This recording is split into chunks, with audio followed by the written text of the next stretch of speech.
உங்களுக்கு நிம்மதி உண்டாகுவதாக. தேவனுடைய இரக்கங்கள் அதிகமாவதாக. தேவன் என்ன சொல்கிறாங்கன்னா, யாத்திராகமம் 33:14, என் சமூகம் உனக்கு முன்பாக செல்லும், நான் உனக்கு இளைப்பாறுதல் தருவேன். என்னையும் தேவன் வாழ விடலாம்ல. எத்தனையோ பேர் வாழ்கிறாங்களே, என்னையும் தேவன் வாழ விடக்கூடாதா? நீங்கள் அப்படி தானே சொல்லிகிட்ருக்கீங்க. தேவன் உங்களை வாழ விடுவேன்னு சொல்கிறாங்க. நீங்களும் இந்த பூமியில் வாழ்வீங்க, நல்லா வாழ்வீங்க. அவர் உங்களுக்கு இளைப்பாறுதல் தருவாருங்க. என் வாழ்க்கையில் என்ன நடக்குதுன்னே தெரில. இது என்ன வேதனையா, இல்லைனா சோதனையா, இல்லைனா ஏதாவது முன்னோர்கள் விட்ட சாபமா, பெரியவங்க விட்ட சாபமா, எவனாவது எனக்கு சூனியம் வச்சுட்டானா, அப்படி தானே கவலைப்படுறீங்க. நீங்கள் நல்லா வாழணும்னு ஆசைப்படுறீங்க. தேவன் அதை ஏற்றுக்கிறார். இல்லை, நான் உங்களுக்கு இளைப்பாறுதல் தருவேன் அப்படின்றாங்க. முன்னாடி நடப்பேன், இளைப்பாறுதல் தருவேன் அப்படின்றாங்க.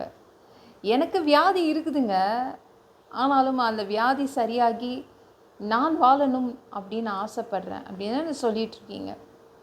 தேவன் உதவி செய்வார். நான் இந்த வறுமையில் இருக்கக்கூடாது, நான் நல்லா வாழணும்னு நினைக்கிறீங்களா? தேவன் உங்களுடைய ஆசையை அவர் நிறைவேற்றுவார். கவலைப்படாதீங்க. அதற்காக தான் அவர் முன்னாடி நடக்கிறார். உங்களுக்கு முன்னாடி நடக்கிறதுனால உங்களுக்கு இளைப்பாறுதல் கிடைக்கும். என் குடும்பத்தை முன்னேற்ற யாருமே இல்லைங்க. இவ்வளோ கொடுமை இருக்குது. அந்த கொடுமையிலேருந்து தப்பிச்சு வர என்னை காப்பாற்ற யாரும் இல்லை அப்படி தானே சொல்கிறீங்க. அதற்காக தேவன் முன்னாடி நடக்கிறார். நீங்கள் ஒரு இளைப்பாறுதல் உங்களுக்கு கொடுக்கணுன்னுக்காக அவர் முன்னாடி நடக்கிறாரு. அவர் முன்னாடி நடக்கிறதுனால உங்களுக்கு இளைப்பாறுதல் வரும். கொஞ்சோண்டு ஏதாவது ஆறுதல் வந்தால் நல்லாயிருக்கும்னு நினைக்கிறீங்களா? முற்றிலுமாக ஆறுதல் வருது, இளைப்பாறுதல் வருது. பயப்படாதீங்க, தைரியமாக இருங்க. தேவன் உங்களையும் வாழ விடுவார். சரிங்களா? என்ன இருக்கிற சூழ்நிலையை வச்சு பார்த்தா, இந்த வியாதியை பார்த்தா, இந்த பிரச்சனையை பார்த்தா என்னால் வாழ முடியாது அப்படின்னு மற்றவங்க சொல்கிறாங்க. ஆனால் நான் வாழணும் அப்படின்றீங்களா பிடிவாதமாக? தேவன் அவரும் வருவார், உங்களை வாழ வைப்பாருங்க. ஒருத்தருக்கு ஒரு பெரிய வியாதி வந்துருச்சு, எல்லாரும் ஊரே சொல்லிருச்சு, அவ்வளோதான். வைத்தியர்கள் தான் சொல்லிட்டாங்க, இதுக்கு மருந்து இல்லை அப்படின்ட்டாங்க. ஆனால் அவர் என்ன பண்ணாருன்னா, நான் வாழணும், எவ்வளோ பெரிய வியாதியாக இருந்தாலும் நான் வாழ வேண்டும் அப்படின்னு ஆசைப்பட்டார். ஒரு குளத்து பக்கத்தில் 38 வருஷம் உட்காந்துட்டார். நான் வாழ வேண்டும், இந்த வியாதி சரியாகி நான் வாழ வேண்டும், நானும் நல்லா வாழணும்னு உட்கார்ந்தா இருப்பாருங்க. எப்பவும் அந்த குளத்து பக்கத்தில் தேவதூதர்கள் அந்த குளத்தை கலக்கிறதுக்காக வருவாங்க. தேவன் ஒரு நாளும் வந்தது இல்லைங்க, ஆனால் இயேசு வந்துட்டார்.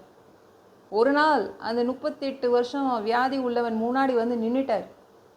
அவர் முன்னாடி நின்னதுனால இவனுக்கு வியாதி சரியாயிடுச்சு. அவன் எல்லா படுக்கையெல்லாம் எடுத்துகிட்டு அவன் வீட்டுக்கு கிளம்பிட்டான். அடுத்த வாழ்க்கை அவன் வாழ்கிறதுக்காக தேவன் அனுப்பி விட்டார். அவர் உங்களை வாழ வைப்பார். பயப்படாதீங்க. நீங்கள் அப்படி தானே நினைக்கிறீங்க? நானும் நல்லா வாழணுங்க அப்படி தானே நினைக்கிறீங்க? மற்றவங்கள மாதிரி குழந்தைய நானும் பெற்றுக்கணும் அப்படின்னு நினைக்கிறீங்களா? தேவன் உங்களுக்கு குழந்தைய கொடுப்பார். பயப்படாதீங்க. என்ன மாதிரி வாழணும்னு ஆசைப்படுறீங்களோ அத்தனையும் அவர் உங்களுக்கு கொடுப்பார். அவர் ரெடி. அதற்காக தான் அவர் முன்னாடி நடக்கிறார். சில குடும்பத்தில் எடுத்து செய்கிறதுக்கு ஆள் இருக்காதுல்ல, முன்னாடி நிற்க ஆள் இருக்காது. அதனால் அவர் முன்னாடி நின்று செய்து தருவார். அவ்வளோதான். உங்களுக்காக எல்லாத்தையும் எடுத்து செய்வார். அதனால் இளைப்பாறுதல் உங்களுக்கு கிடைக்கும். இந்த வீடியோ பிடிச்சிருந்துச்சுன்னா மற்றவங்களுக்கும் ஷேர் பண்ண மறக்காதீங்க. கர்த்தர் தாமே உங்களை ஆசீர்வதிப்பாராக. ஜெபம் பண்ணலாமா? அன்பு பிதாவே, உங்கள் பிள்ளைங்க உங்கள் பாதத்தில் வந்திருக்காங்கப்பா. சாமி இரக்கம் செய்யுங்க, இறங்குங்க அப்பா. உங்கள் பிள்ளைங்க வாழணும்னு ஆசைப்படுறாங்கப்பா. எத்தனையோ பிரச்சனைகள் இருக்குது, உங்கள் பிள்ளைங்களுக்கு வியாதி இருக்குது, அதெல்லாம் சரியாகி நல்லா வாழணும்னு ஆசைப்படுறாங்க. நல்லா வாழ வைங்கப்பா. அதற்காகவே நீங்கள் முன்னாடி நடக்க போகிறீங்க. உங்கள் பிள்ளைங்களுக்கு இன்றைக்கி இளைப்பாறுதல் கிடைக்கும். எல்லாம் பொல்லாத பிசாசுகள், ஏவல்கள், மந்திரங்கள், தற்கொலை ஆவிகள், பயத்தின் ஆவிகள், பலவீனப்படுத்துகின்ற ஆவிகள் எல்லாம் இயேசு என்ற பெயரினை கொண்டு துரத்துகிறேன், ஓடிப்போ. உங்கள் பிள்ளைங்களை இரத்த கோட்டிக்குள் மறைச்சிக்கோங்க. பரிசுத்த ஆவியால் நிரப்புங்க. ஞானஸ்நானம் எடுக்கணும். ரட்சிப்பீராக. இயேசுவின் காயப்பட்ட தழும்புகளால் எல்லா வியாதிகளும், எல்லா பலவீனங்களும், கேன்சர் போன்ற வியாதிகளும் சரியாகுவதாக. பரம்பரை வியாதிகள் சரியாகுவதாக. ஒரு மனிதனாக பிறந்தா ஜீவ புஸ்தகத்தில் பேர் இருக்கணும். அப்படி இல்லைன்னா அந்த மனுஷனை பிடிச்சி நீங்கள் நரகத்தில் தள்ளிடுவீங்க. தீ எரிகிற இடத்துல எப்படி போய் வாழ்கிறது? நாங்கள் பரலோகத்துக்கு வர்றதுக்கு ஆசைப்படுறோம். அடித்து உதச்சி திருத்தி எங்களை நீங்கள் பரலோகத்துக்கு அனுப்பிடுங்க. கழுவப்படாத பாவங்கள் எங்ககிட்ட இருந்துச்சுன்னா உங்கள் திரு ரத்தத்தை கொண்டு கழுவி எங்களை பரலோகத்துக்கு அனுப்பிடுங்க. எந்த ஒரு இமை பொழுதும் நீங்கள் வருவீங்கன்னு இயேசுவை வணங்கி வணங்கி காத்துட்ருக்கோம். பரிசுத்தமாக வாழ்ந்து வாழ்ந்து காத்துட்ருக்கோம். அந்த ஒரு இமை பொழுதில் உங்களுக்கு ஒப்பான உடம்பு எங்களுக்கு கொடுக்கப்படும். அதை பெற்றுக்கொண்டு மதிய வாரத்தில் உங்களை சந்திக்க வருவோம். அந்த தருணத்தை நாங்கள் இழந்துடக்கூடாதுப்பா. ஒரு மனிதனால் பரிசுத்தமாக வாழ்கிறது கூடாத விஷயம். அதற்கும் உங்கள் உதவி கேட்டு வந்து நிற்கிறோம். 7 வருடம் ஆந்தி கிறிஸ்து ஆட்சியில் விட்டுட்டு போயிடாதீங்க. பிசாசு நடத்தும் ஆட்சியில் விட்டுட்டு போயிடாதீங்க.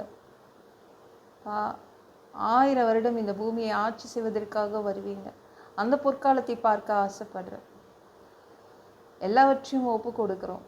இயேசு மூலம் ஜெபம் கேளும் பிதாவே. ஆமென். நாளைக்கு பார்க்கலாம்.